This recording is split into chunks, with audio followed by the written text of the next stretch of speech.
The story of the kings and queens of England is more surprising than you might think. It's a fine drama, 1,000 years of tales of lust and betrayal, of heroism and cruelty, of mysteries, murders, tragedies, and triumphs. But there's more than that. For example, one of the most reliable chronicles describes how a king of England proposed adopting Islam as the national religion. This episode, the first of 6, includes that tale. It tells the story of the English crown from 1066 to 1216, from one French invader, William, to the next, Louis. Yes, Louis. Another surprise. A king of England who's pretty much disappeared from history. It's easier to say where the history of the English monarchy ends than where it begins. It ended on the 14th of October 1066, here at what became Battle Abbey on Senlac Hill near Hastings. We all know that this was where Harold was killed and replaced by William the Conqueror, and Harold was the last Englishman to be crowned king. From then on, the sovereign would always be from a foreign family, right down to Queen Elizabeth II. So a history of the kings and queens of England isn't like the history of kings and queens anywhere else in the world.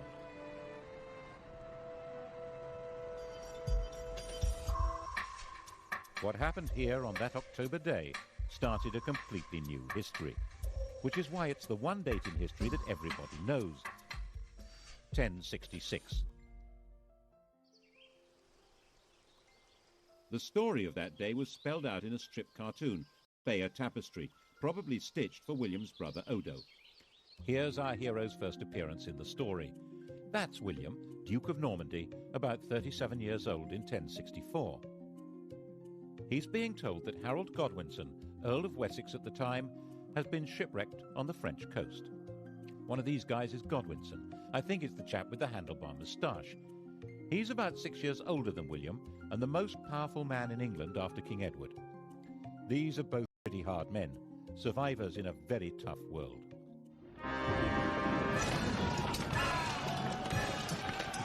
William spent his whole life fighting for survival and was good at it. By the time he was 20, he'd established complete control over Normandy. From then on, he was fighting to hang on to what he had. He got Harold to help him in one of those battles, capturing Mont Saint-Michel, becoming the next King of England. Which, as the tapestry very clearly shows, is not what happened.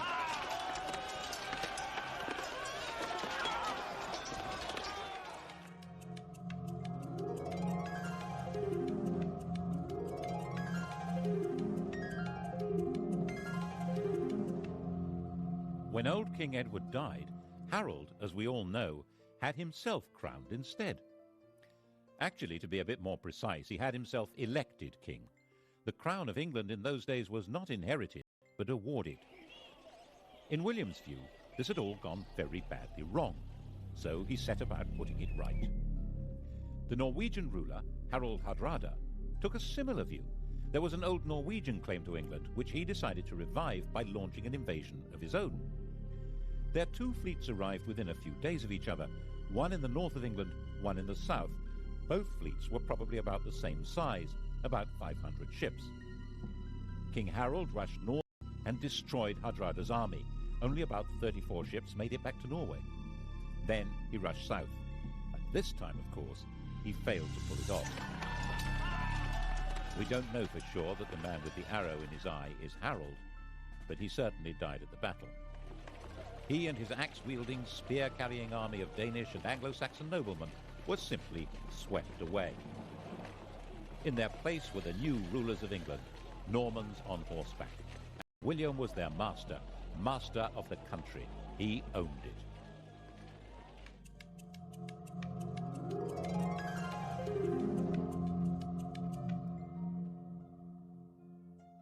He was not an elected king. When he went to London to be crowned on Christmas Day, the population, thinking that was their duty now, tried to elect him. They acclaimed him with loud shouts. The Normans, not knowing what was going on, thought this was some kind of uprising. They rushed out of Westminster Abbey and burned London down. England had become a new kind of kingdom, one which was owned lock, stock and barrel by its king. The story we're telling through this series, the story of 1,000 years of English history, is the story of this alien conqueror and his successors to the throne. It's the story of how they changed England and changed with it, eventually turning into puppet rulers, symbols of power they can wield, and how in that transformation they survived through tides of revolution and republicanism, so that today, while they're not quite the only surviving royals in Europe, they alone still lay claim to majesty. Now, how did that happen? William's reign is really the story of a warrior lord taking all power into his hands. He confiscated all the privately owned land in the country.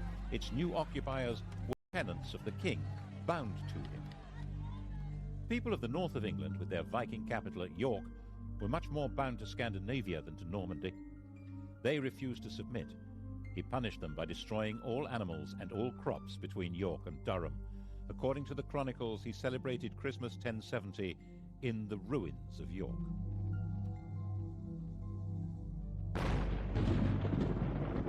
The inhabitants were reduced to starvation, even cannibalism. 16 years later, when all the land in England was accounted for and valued in his Doomsday Survey, there were places in Northumbria that were still utterly worthless. The church, too, was made Norman, and old Anglo-Saxon ways crushed. At Glastonbury, archers were stationed inside the abbey, and orders given that the old chants should be replaced by new ones from France. 21 monks were shot, and yet there were limits to his power. A few thousand Normans, most of them not even understanding the language of their new country, couldn't run the place. They needed the English to keep everything working, and William understood that perfectly well. His coronation, he made an oath to uphold the laws of King Edward, to uphold good law and renounce bad. The old courts would continue to function, and old traditions would normally be respected. This oath would become fundamental to the coronation of any king. The question, though, would be who got to wear the crown? When William died, bloated and exhausted at the ripe age of 60, his attendants stripped his body and scattered. What mattered now was who would hold the land he'd conquered, and how. It had all been his, and it was he who decided. On his deathbed in Normandy, he handed out the spoils. He gave his eldest surviving son, Robert, his Duchy of Normandy, but it was the younger son, the red-haired William Rufus, who the conqueror willed should be acclaimed King of England. And the youngest, Henry, was told he would have to be content with £5,000. But Henry was his father's son. Content with £5,000? Was that likely?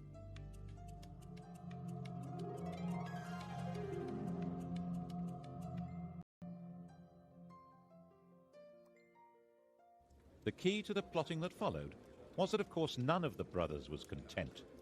Henry stirred the brew of resentment that made Robert try to take the kingdom of England from William, and aids weakening them both. Eventually, Robert, tiring of the whole struggle, decided it would be more satisfying to fight Saracens than his brothers, and went off on crusade. William was now secure and powerful, and Henry changed his policy. He was now William Rufus's very best friend. The Bishop of Lincoln later said that when Henry praised anyone, he was sure to be plotting that person's destruction. It does seem as though Henry concentrated on quietly stirring up discontent among churchmen and barons in England, which was not hard, as William Rufus needed their money and had little to offer in return, except to give to some what he'd taken from others. And besides, William Rufus wasn't their kind of chap. He didn't marry, he had no children, and as one chronicle puts it, all things that are loathsome to God and to earnest men were customary in this land in his time. And therefore he was loathsome to well nigh all his people, and abominable to God. Which is, of course, homophobic chronicles speak for being gay. On the 2nd of August, in the year 1100, both William and Henry were hunting separately in the New Forest. It was the last day of William Rufus's life. No one knows who fired the arrow that ended the reign of William Rufus. his companion Tyrrell immediately fled, and disappeared abroad. William's body was abandoned where it lay, at a spot still marked by this stone. The next day, local peasants took it in a cart to Winchester. Henry had arrived before them. Winchester was where the royal treasure was kept. He demanded the treasury keys from the guards. They refused to hand them over, saying that Robert, his elder brother, was the rightful heir. Henry drew his sword and declared that no one should stand between him and his father's scepter. Resistance collapsed, and when the peasants arrived with their cart, the lords of England were busy electing Henry as their king, the first elected ruler of England since Harold Godwinson.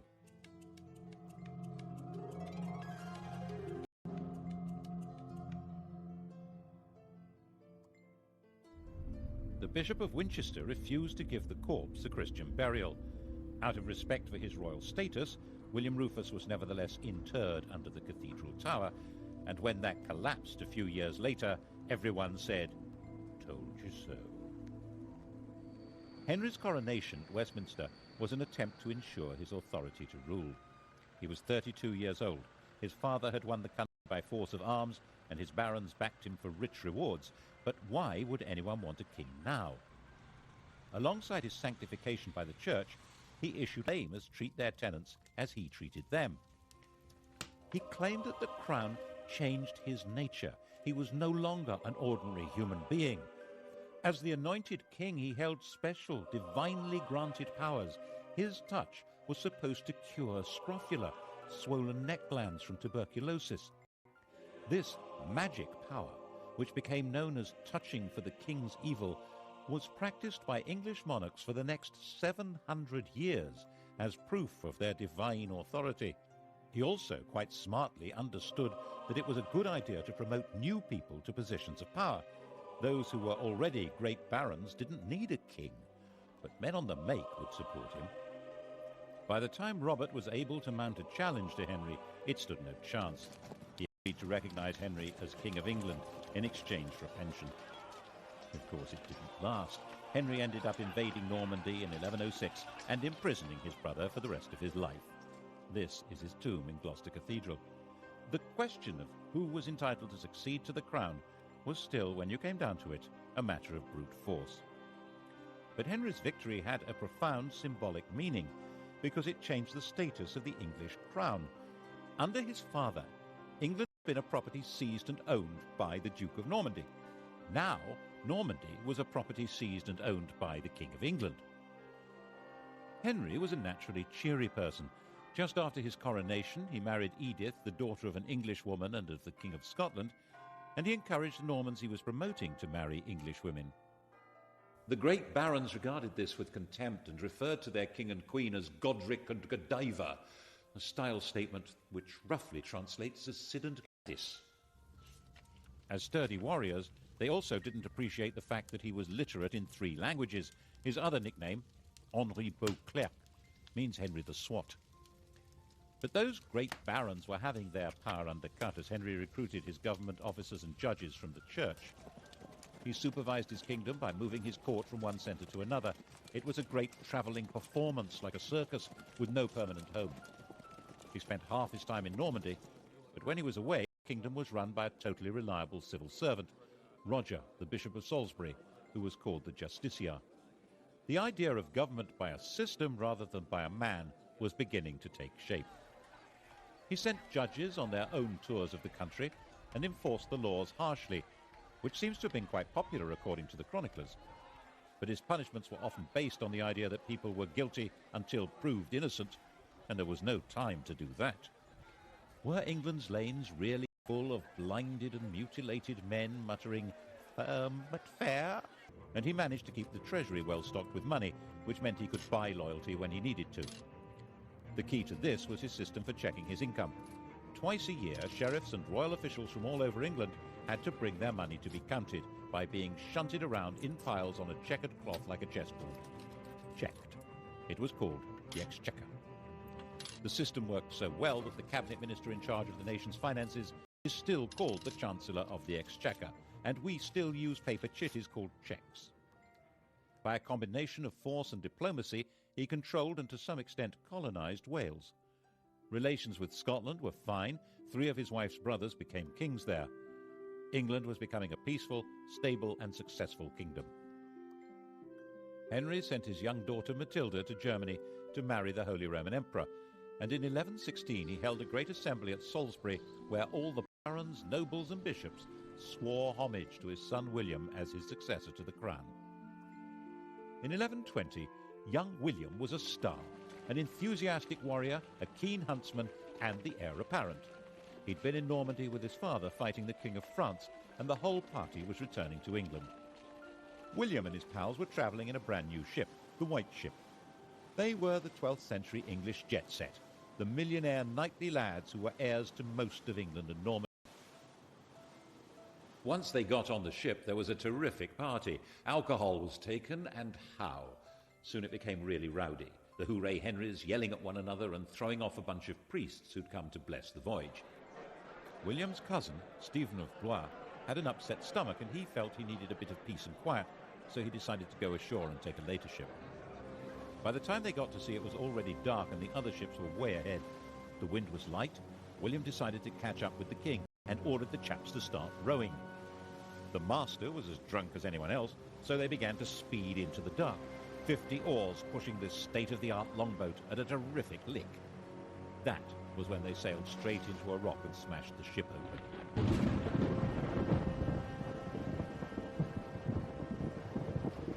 The rock off Barfleur was a well-known hazard to navigation. The cries of the drowning company were heard on shore and on the king's ship. Everyone thought the party was still in full swing. In fact, the future of England had just been destroyed in the equivalent of a drunken car crash.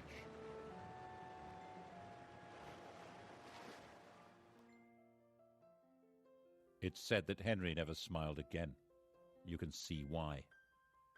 6 years after the fatal crash, not knowing what else to do, Henry obliged the barons, nobles and bishops of England to swear fealty to his daughter Matilda as his successor. No woman had ever ruled in her own right in either England or Normandy. Her husband, the Emperor, was dead, but for strategic reasons he had Matilda marry the son of the Count of Anjou. This was not a family with a power base in England. Henry's sleep was filled with nightmares of peasants and barons complaining that he'd failed them all. And then Henry went and died of a surfeit of lampreys. How does that happen? A lamprey is a parasitic fish that looks as if it belongs in a bush tucker trial. Henry loved them. His doctor had put him on a diet that involved not eating lampreys, and he got a fever and died after ignoring the advice. And the doctor said, as doctors do, "I warned him." By the time Henry died in 1135, it was all falling apart. He was 67 years old, and he'd gone a long way towards defining the job of a King of England. But the fundamental problem, who was entitled to that job, had still not been solved.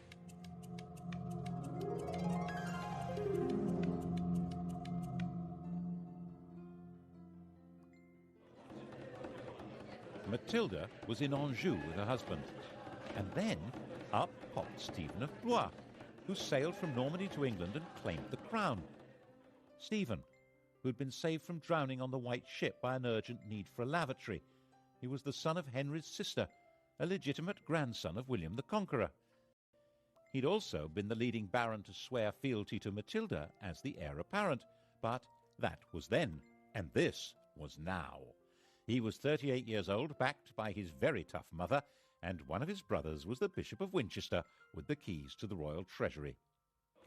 The wife of the Count of Anjou was not a popular choice with the barons. Stephen was a Norman. Besides, he seemed a malleable sort of chap, brave enough and high-spirited. He was also generous, courteous and affable, and would probably do as he was told, which was, of course, a recipe for disaster. Stephen was crowned by the Archbishop of Canterbury at Westminster on Christmas Day 1135. He issued what was now the traditional coronation oath, promising to respect the old laws and be nice to everyone. According to the Anglo-Saxon Chronicle, when they saw that the king was a good-natured and kindly man who inflicted no punishment, they committed all kinds of terrible crimes. All had done homage and sworn oaths of fealty, but none were kept. Meanwhile, Matilda was enraged and, of course, had her own supporters. England was moving rapidly to civil war. Stephen was insecure. He surrounded himself with people from near Blois, Flemings, which didn't go down well with the barons. He bought loyalty until it... By the time Matilda landed to claim her throne in 1141, Stephen was trying to put down rebellion after rebellion. He was a brave, even ferocious fighter, but his support melted away, and he was captured in a battle at Lincoln. Stephen was Matilda's prisoner. A church council declared that he was deposed by the manifest judgment of God and recognized Matilda as queen. Matilda proceeded to Westminster and was all set to be crowned. And then something went peculiarly wrong. Something that carries an extraordinarily clear message about the job of being the monarch of England. All Matilda's understanding of monarchy had been learned in Germany, where she'd been empress since she was 12 years old. She had been popular and successful there. After the emperor's death, when Henry I had brought her back to England, some German princes of the empire followed her to demand her back as their sovereign. But the sovereignty she had learned was absolute power. The emperor's will was law. The only possible higher law was the church. That was not how it worked in England. Even the conqueror had promised at his coronation to respect the laws of England. But Matilda flatly refused. She didn't need a coronation to be queen. In her view, she already was. She behaved imperiously, which might mean magnificently in German, but meant intolerably in English. And when the citizens of London petitioned her for a renewal of King Edward's laws, she not only refused to listen, but demanded a heavy tax from them. So they threw her out. Stephen was released from prison and resumed his battered kingship. In fact, he had a second coronation. Matilda roamed around the Midlands and the West Country fighting for a throne that she was entitled to, but could never have. In 1143, just before Christmas, Stephen finally had her trapped and starving in Oxford Castle. But unbelievably, Matilda and 3 knights got away. It had snowed, and that night, dressed entirely in white, they dropped over the walls to the frozen water below. They moved, silent and invisible in the fresh snow, right through Stephen's camp. It was another 5 years before Matilda gave up and returned to Normandy. But she simply handed the torch to her son Henry, who came to England when he was 16 to carry on the struggle. And so the fighting went on, year after year. The country was in effect without law and without government. As the Anglo-Saxon Chronicle said, Castles were filled with devils and evil men. Christ and all his saints were asleep. Stephen naturally intended his own son Eustace to succeed him, but in 1153 both Eustace and enough. At the end of the year, Stephen and Henry rode together into London. There the king proclaimed a new foundation for the kingdom. Henry was now his own adopted son and would be his successor as King of England.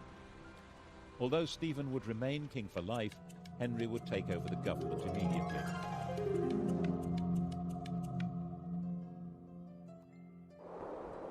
The next year, utterly worn out, King Stephen retired to his grave.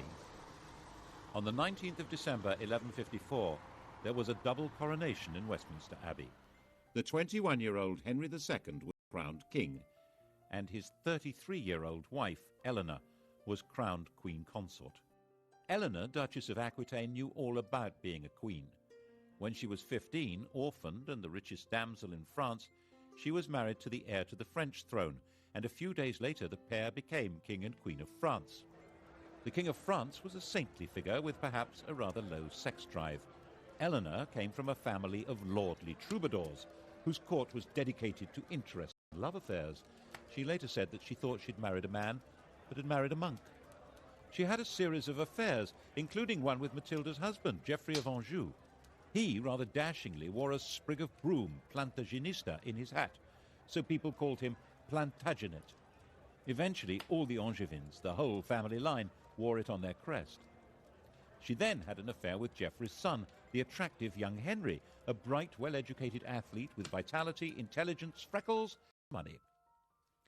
According to a contemporary chronicler, Henry's father had warned his son off her, saying that she'd been his lover, and she was the wife of Henry's overlord. Henry was Duke of Normandy.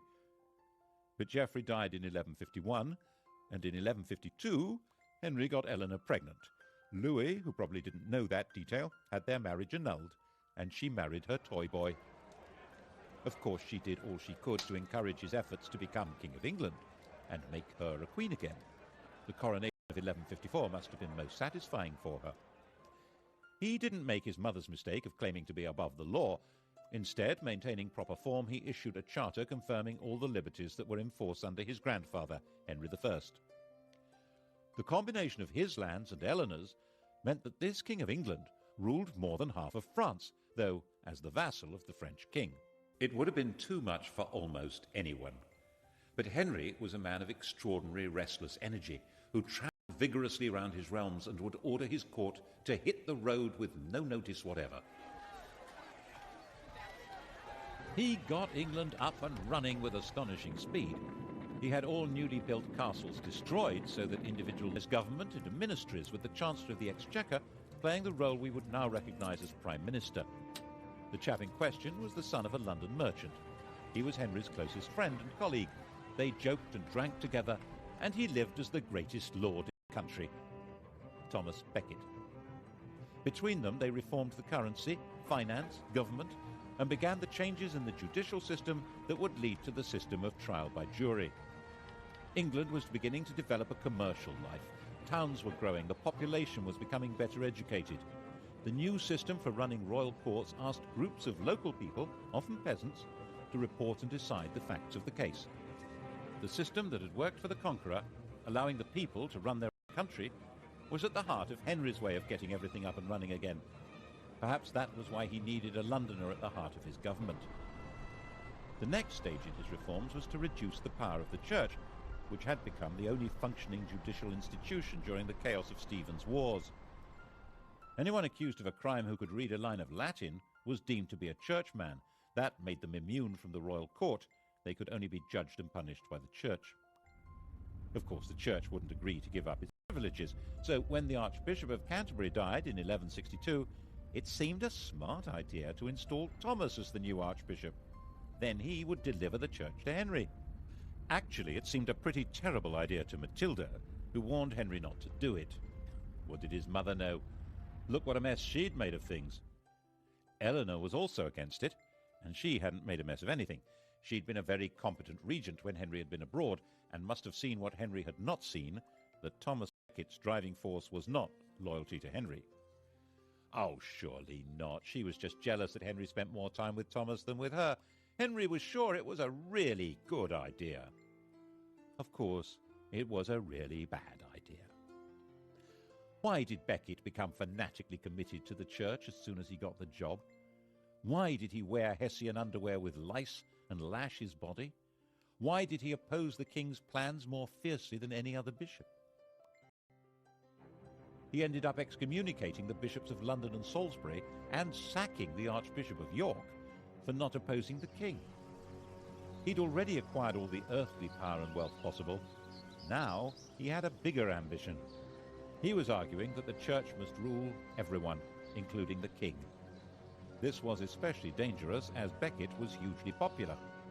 Henry was given to rages, and the situation was bound to enrage him. Who will rid me of this turbulent priest? On the 29th of December 1170, 4 of Henry's loyal knights did, in the words of an eyewitness, the red of the blood mixed with the white of the brains, like white of the lily and the red of the rose. This was shocking. Henry had to distance himself from Becket's murder and win the hearts and minds of his subjects.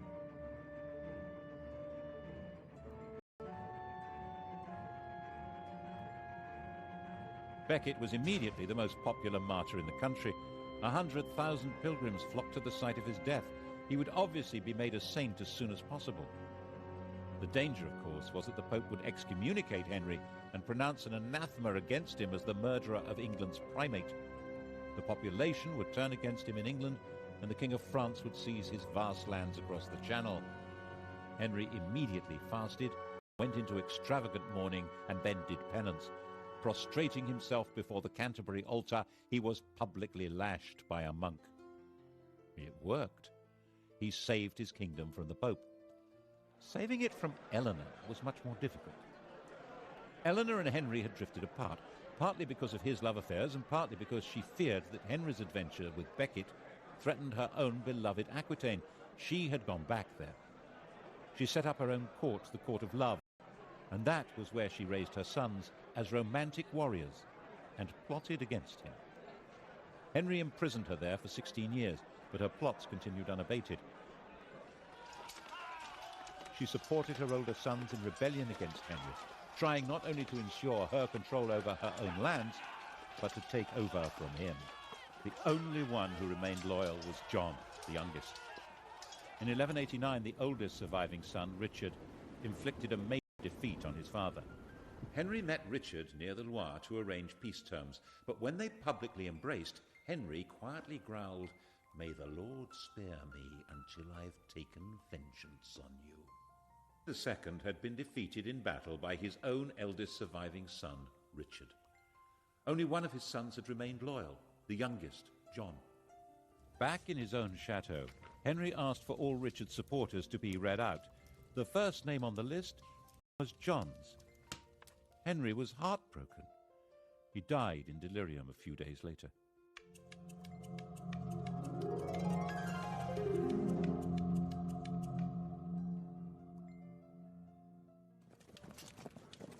Eleanor's imprisonment was over. Henry had recognized Richard as his heir, and Richard intended Eleanor to rule England. He had more important things to do. Crusade.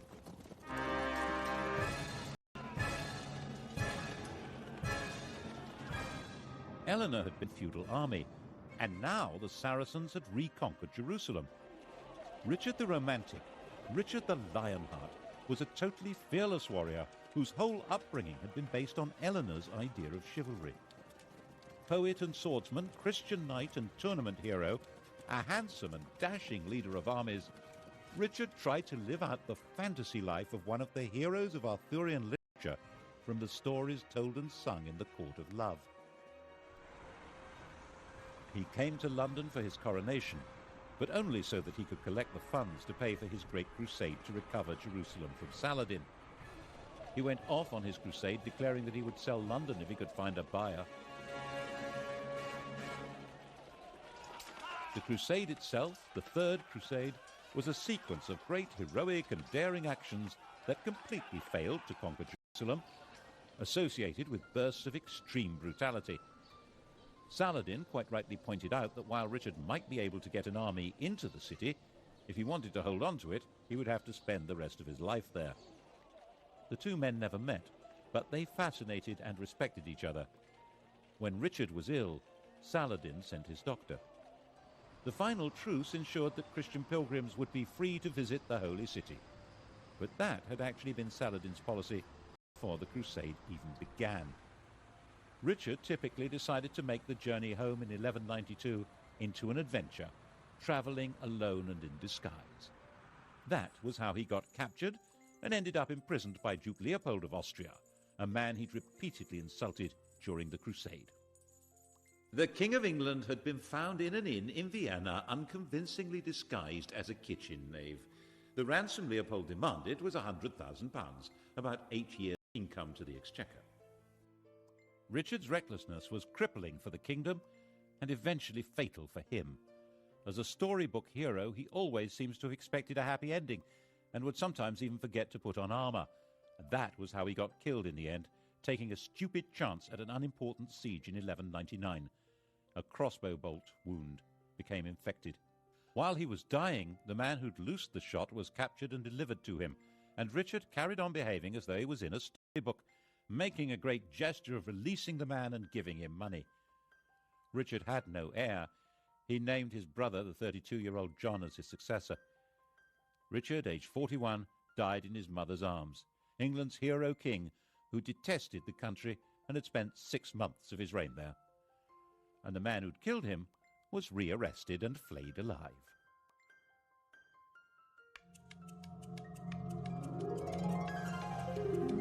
Brother John was never meant to be king. His father had called him John Lackland because there was originally no part of the huge Angevin Empire left for him.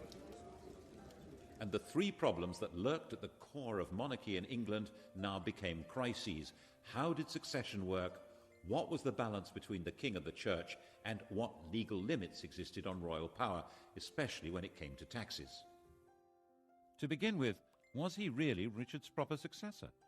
One of his elder brothers, Geoffrey, had died leaving a son, Arthur, and there were barons in Anjou and Maine who argued that this 13-year-old was the proper successor.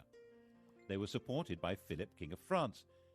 The only way to settle a succession dispute was by violence, so John went to war. His men captured the boy, and he was never seen again.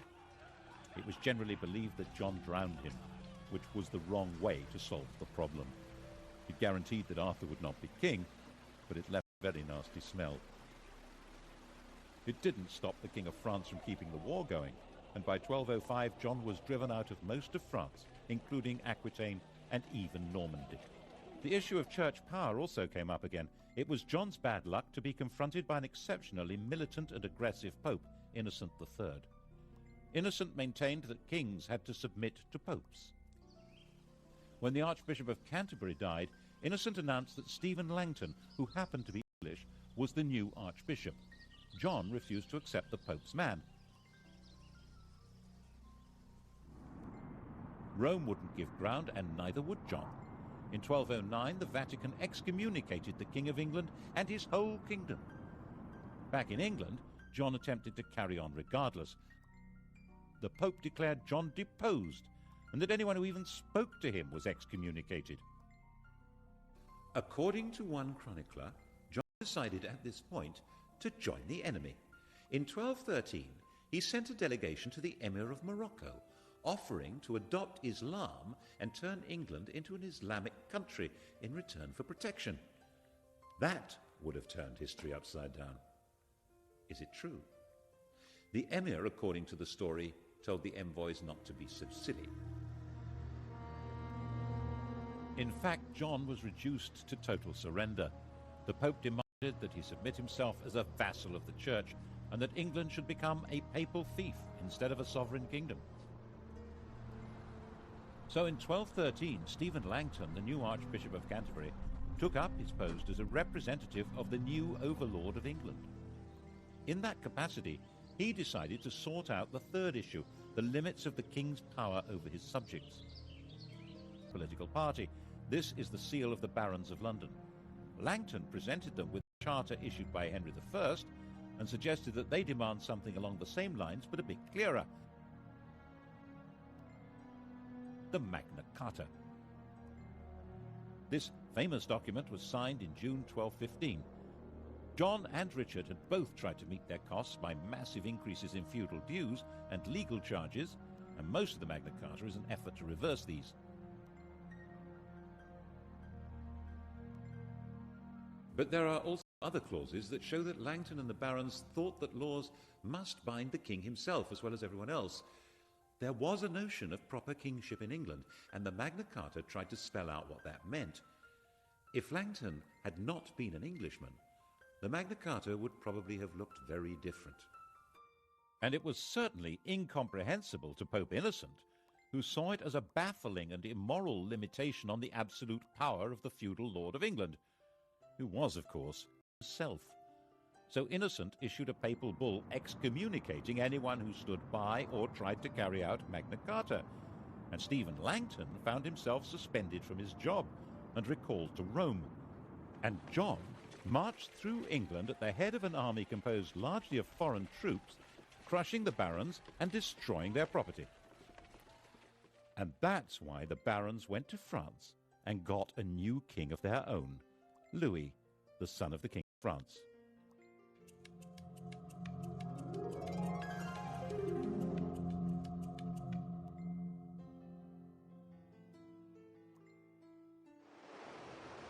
And so came the second French invasion of England in 1216.